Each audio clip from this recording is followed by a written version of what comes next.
Hello, and welcome to the Natural Healers Network TV here in the Silicon Valley, a place where natural healers come together and share their stories and tell us a little bit about themselves. And today we have Setareh here.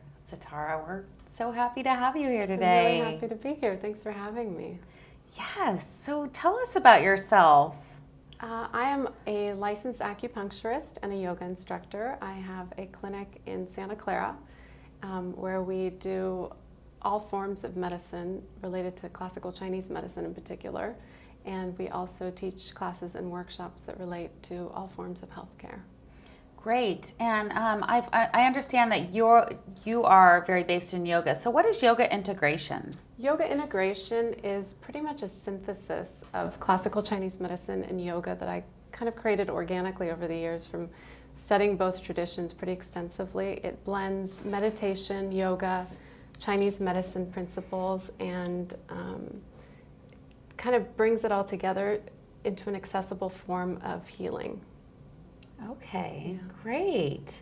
So you've developed a program so that people can use this and they can come in and see you and kind of learn how to do yoga with the Chinese medicine? Yeah, and also in terms of the workshops and retreats that I teach have an emphasis in classical Chinese medicine. So I teach a lot of yoga workshops that blend these principles so that it kind of provides lifestyle tools for people so that when they leave the class, they have things to take away with them and integrate into their everyday lives.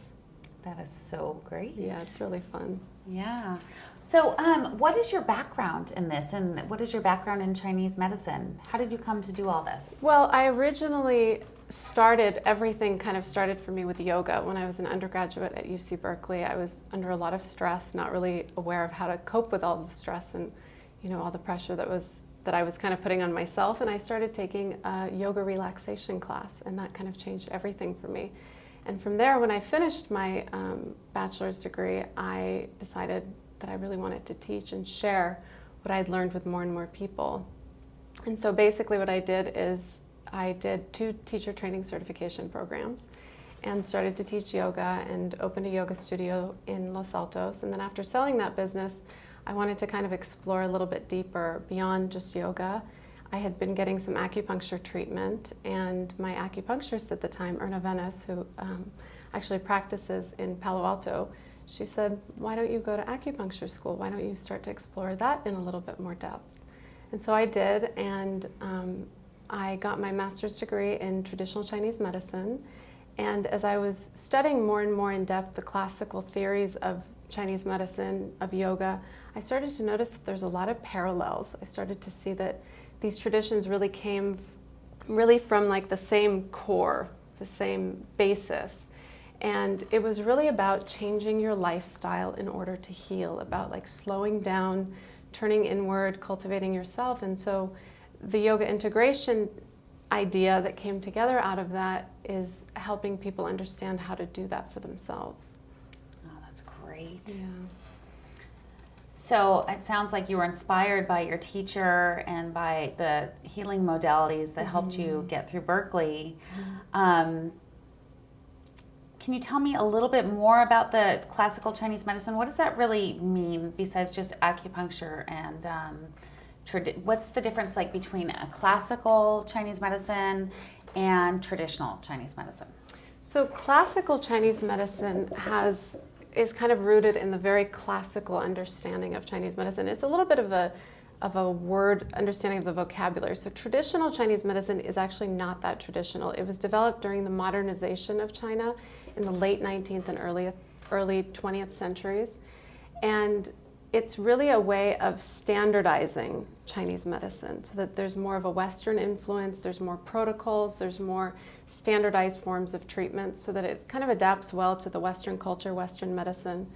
And classical Chinese medicine is really deeply rooted in the understanding of the self and the connection between the mind, the body, and the spirit. So a lot of that comes from Taoist principles, and I've had the privilege of studying with a teacher by the name of Jeffrey Yuen, who's an 88th generation Taoist priest, and he has allowed us to take the oral tradition of classical Chinese medicine and bring it to life through, transcribing it, through writing it, through recording it, both audio and video, and the PhD program that I'm working on is with him and through his teachings. And so it becomes like a lifelong study with understanding the essence of this form of medicine. And my intention with it is to really make it more adaptable to modern, high stress, high tech cultures. So people are able to really use it in their everyday lives. So it's not so intimidating that it's, 5,000 plus years old. And, we don't live that way anymore. It's about taking and extracting the things that we can use in our lives and really helping that, or allowing those things to help us on our journey in terms of our healing. Wow, that's great. That's pretty intense. So you're working on your PhD to do this. Yeah, little by little. Great. So what is the encompassing factor in the practice of Chinese medicine? Classical Chinese medicine is comprised of various modalities. So you have acupuncture, which is probably the most common, popular, something that most people are most familiar with and often intimidated by, which we really try to get people to feel more open to receiving acupuncture. We actually in our clinic do a specialized form called Japanese meridian therapy also, which comes from a very classical technique and is done just through touch needling. So we use pure gold and pure silver needles and just make contact with the skin. Because really it's about opening up the whole energetic system. It's about opening up the meridians and letting what we call qi, or the energy, to flow more freely. When we feel stressed or stuck or there's pain in our bodies, that's always because something's blocked. Something needs to kind of be instigated to move. And so the acupuncture is designed to get things moving, to really touch us at a deep level so that we can make change in our lives. That's really great. That's great. So what is the primary benefit of working with this modality? What do you think your clients could most benefit from? What could, if somebody has never heard of acupuncture or any of these different modalities, how could they benefit? Well, because we work more classically, and so when you do more classical treatment, it's very individualized, it's very personalized, it really involves you in your process. So rather than being told you need to take this herb or you need to take this pill, or getting some sort of instant relief or gratification, which in our culture we're taught to do that. Like, what's the quickest thing that's going to make us feel better? We really try to teach our patients to be involved in their process, to really look at both changing their external lives as well as exploring what's happening in their internal worlds. And by really getting in touch and cultivating themselves, they start to understand why disease even manifests.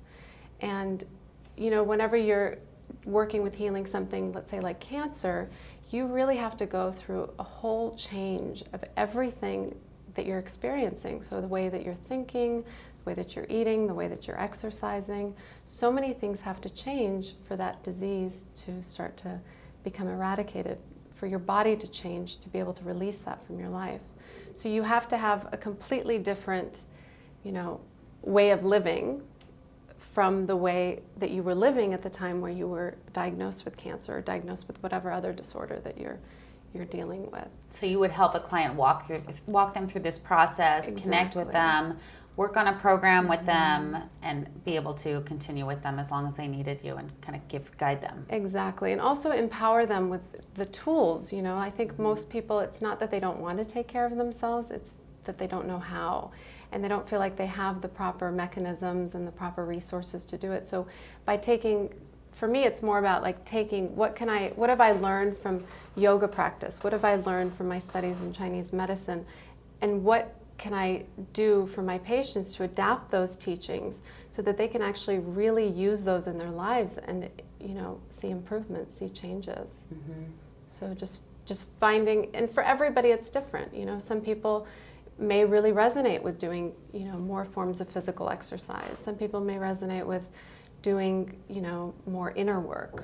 So it's really personalized. So you'd meet with a client then and subscribe to them exactly what fits for them in the moment, and sit with them, engage with them, connect with them. Exactly. And more importantly, like really listen to what's happening in their lives. What I found most often with people is that they don't feel heard with what they're experiencing. And so it's just about being present with what their process is. And that's part of healing, is really being able to process the pain that you're experiencing or that you've been holding on to. So we give them tools to, process it and release it. Whether it's doing more practice or doing more treatment or whatever it is, so that when they leave the clinic, they have, things to work on. It's kind of like having homework to do on your own. That's great. Yeah. That's great. So, do you have any tips that you'd like to share? Like, is there anything that you think would, if you were to say one thing would be the most important, would it be like the yoga, the acupuncture, the meditation, or just combine it all? What is your recommendation? Do you have something you can say to our group? I think start to learn about these. I often teach workshops and retreats for that purpose, is to get people like an overview of understanding the medicine and how easy it is to integrate it into your life. But honestly, I think the tool that I teach most often to patients that I've found is really helpful and really made a change in my life is learning how to be present with your breath. It sounds very, but just learning to kind of breathe more deeply into your body, because feeling a sense of embodiment when you take a big breath, right? You notice how you're feeling, where you are in the moment, and that's where healing begins, is when you're present with yourself. Absolutely. Yeah. Great. Is there anything else that you'd like to share with us about your center or about your healing practice? Well, I would love for everyone to come visit us. We have a lot of fun at a Center for Natural Healing. We try to incorporate all different sorts of modalities and educate and just really offer what we see as being the best resources to helping people improve their lives, to kind of be on that journey of healing. So great. I love sitting with you, Setareh. I do too, Lisa. You're Thanks so for great. having So me. thank you so much. And we just want to thank everyone for coming and tuning into the Natural Healers Network today. We had a great time with Setareh. Thank you If you have so any much, last Lisa. things you want to say? I also recently came out with a sleep wellness software that may interest people. I worked with a company called Modus 5, and they put together this sleep wellness software. It teaches about the different disorders, the different treatments, and it really does illuminate what Chinese medicine and what yoga can do. So it's a good way to get kind of introduced to these two modalities as well. Oh, that's great. Yeah, so Very you can find cool. that on my website as well. Great. Thank you. Thank you. Again, thank you for tuning into the Natural Healers Network, and thank you, Setareh. Thank you, Lisa. Have a great day. Thanks.